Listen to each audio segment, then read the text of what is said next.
Afsuski, o'zbek fuqarolari diqqatiga yana bir yomon xabar e'lon qilindi. Assalomu alaykum, hurmatli tomoshabin. Kanalimizga xush kelibsiz.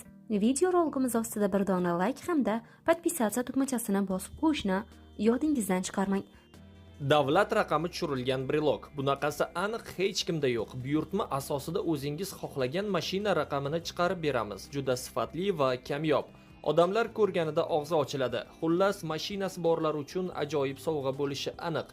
Hujjatlarni saqlash uchun hamyon ham bor. Xohlagan surat va avtoraqamni chiqarib beramiz. O'zbekiston bo'ylab dastavka bepul. Hoziroq buyurtma bering.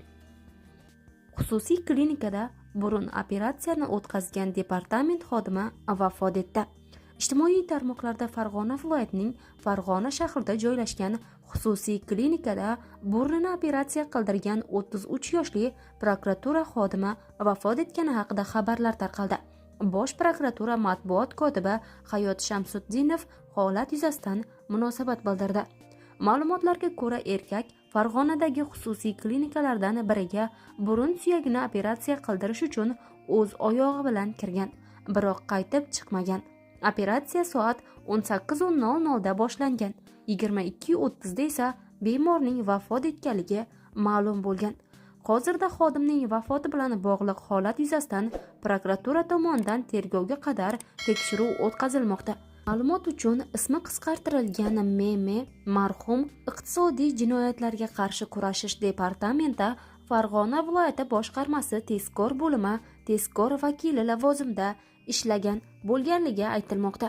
Hurmatli tomoshabin, bugun ijtimoiy tarmoqlarda shu kabi noxush xabarlar avj olmoqda.